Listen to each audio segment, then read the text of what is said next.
নারীরা যদি চারটা কাজ করে, চারটা কাজ করলে আল্লাহ তাআলা তাদেরকে বলেছেন তারা জান্নাতের 8টি দরজার যে কোনো দরজা দিয়ে ইচ্ছে সে জান্নাতে প্রবেশ করবে।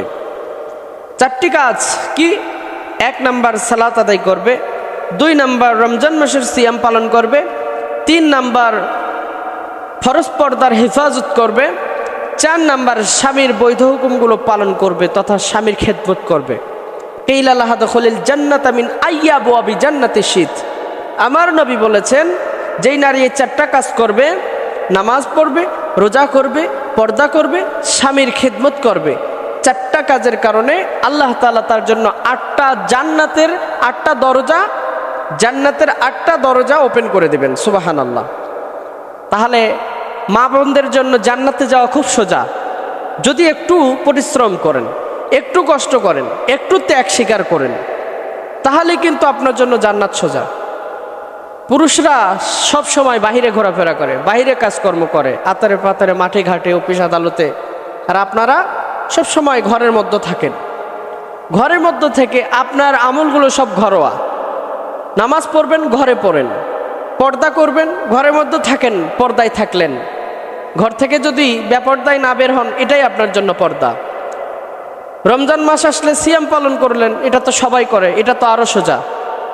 এরপরে স্বামীর হুকুমগুলো পালন করবেন, স্বামী বাহিরে থেকে আসছে, কি বলছে সে কথাটা শোনেন, অথবা ঘরমাক্ত পেরেশান ক্লান্ত হয়ে এসেছে, তার কাছে বসে ঠান্ডা মাথায় কথা বলেন, পানি দেন, সহযোগিতা করেন। দেখবেন আল্লাহর রহমত দুনিয়াতে এবং আখেরাতে উভয় জগতে আপনার জন্য আল্লাহ তাআলা বরাদ্দ করে দেবে।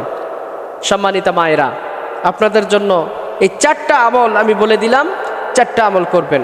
5 ওয়াক্ত নামাজ যত সময় আদায় করবেন, এবং রমজান মাসের সিয়াম পালন করবেন, পর্দার হেফাজত করবেন, স্বামীর খেদমত করবেন। পারবেন তো ইনশাআল্লাহ? আল্লাহ তাআলা যেন আপনাদেরকে এই আমলগুলো করার তৌফিক দান করেন।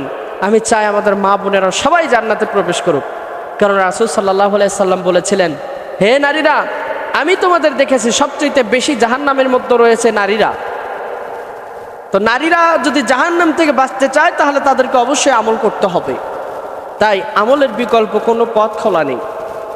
নিজেদের অধিকার আদায়ের জন্য, বেপরদার জন্য যারা সংগ্রাম করে, শাহবাগ চত্বরে যারা দাঁড়িয়ে দাঁড়িয়ে শার্ট প্যান্ট টাই পরে অধিকার আদায়ের জন্য চায় যে আমরা বেপরদায় চলবো, পুরুষের কি, এগুলো সব জাহান্নামী নারীদের কর্মকাণ্ড। এগুলো থেকে আল্লাহ তাআলা যেন আমার মা বোনদেরকে হেফাজত করেন, বলেন আমিন।